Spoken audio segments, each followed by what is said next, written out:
the H.L. Mencken Club can achieve that for which it has been formed, it should have an eventful and, for those who disagree with us, profoundly disruptive future.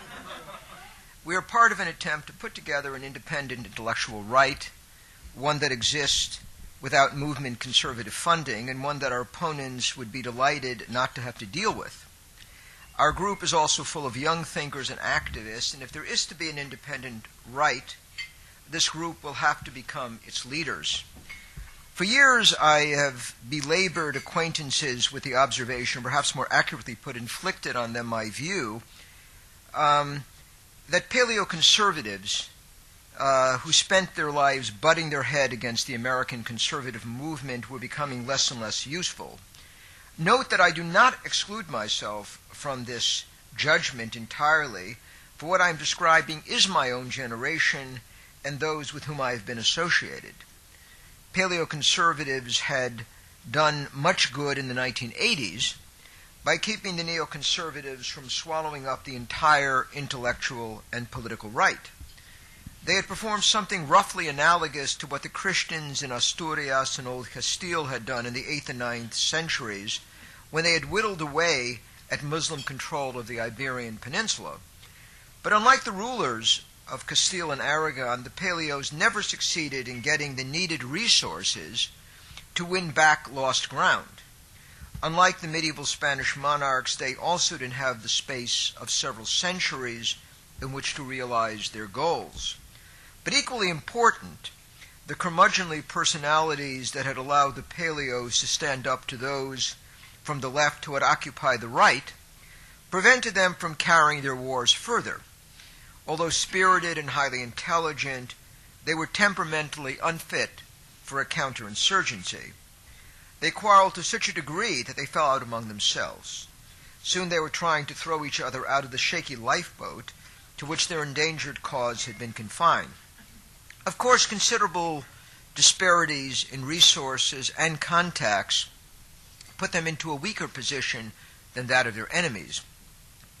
But their breakdown into rival groups, led by competing heads, commenced early in the conservative wars, and alas, it has been going on up until the present hour.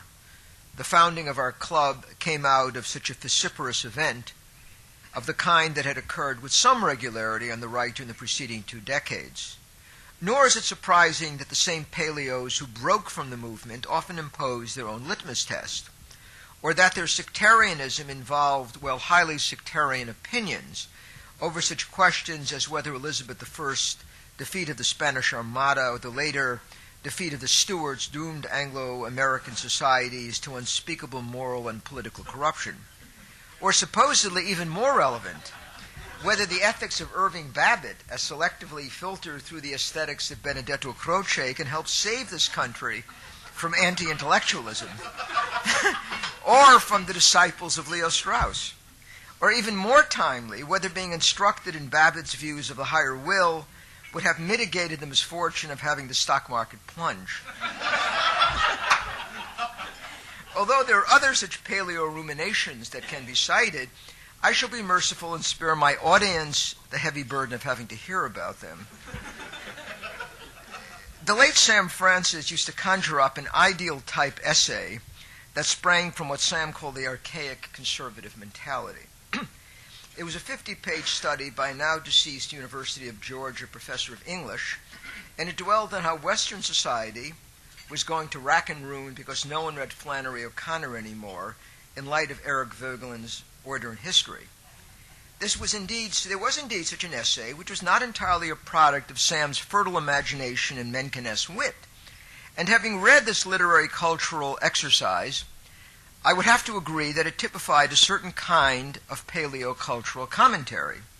It is moralizing, aspiring to be scholarship. As a European intellectual historian, it seems to me that such tracts, at their best, strain to resemble something that might have been composed by a French counter-revolutionary 200 years ago.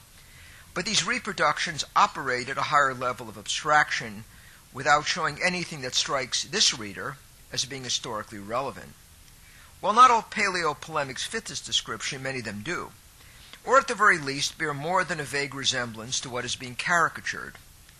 And I've been struck by how often these jeremiads have been accompanied by either frantic endorsements of third or fourth party candidates, or else mournful laments about how the barbarians are climbing in through our windows, and how we should therefore prepare ourselves for pious deaths.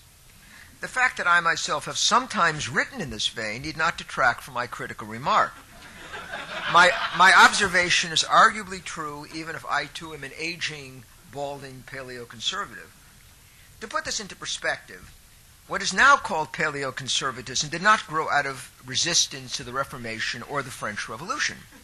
It is the product of recent historical circumstances, and it assumed its current form about 30 years ago as a diffuse reaction to the neoconservative ascendancy. It was never unified philosophically.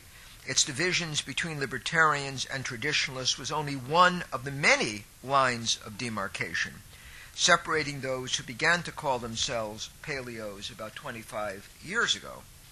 In 1986, I noted in an article for the Heritage Foundation's Policy Review, when I was still allowed to write for that publication, that most paleo thinkers were Protestants or Jews.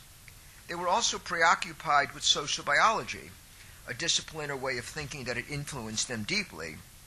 Today, the paleo camp looks markedly different, as well as much older, and it shows little interest in the cognitive hereditary preconditions for intellectual and cultural achievement. And the despair about American society among paleos may be pushing some of them toward the liberal immigrationist camp, providing they're not already there.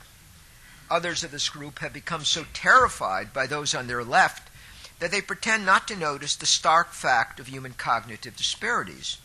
This quest for innocuousness sometimes takes the form of seminars and educational problems centering on endless sermons about values and featuring rotating lists of edifying books. Presumably everyone would perform up to speed if he/she could avail himself, herself. You see, I teach in college, so I know the himself, herself stuff, of the proper cultural tools. The fact that not everyone enjoys the same genetic preconditions for learning is irrelevant for this politically motivated experiment in wishful thinking. More recently, we have been confronted by another problem on the right, namely groups that give little evidence of being what they claim to be. As far as I can tell, there is nothing intrinsically right-wing about denying the claims of family and society on the putatively autonomous individual.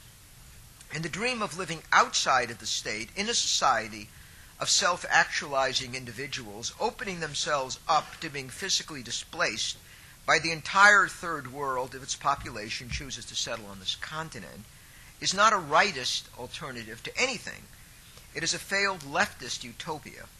It is one thing to deplore the modern welfare state as a vehicle of grotesque social change or for its violation of the U.S. Constitution. It is another matter to believe that all authority structures can be reduced to insurance companies formed to protect the property and lives of anarcho-capitalists. Such a belief goes counter to everything we know about human nature, and even such an embattled anti-welfare statist as H.L. Mencken, for whom this group is named, never hoped to destroy all government. He loathed egalitarian democracy, but not the traditional social and political authorities in which communal life had developed and which conforms to our intertwined social needs.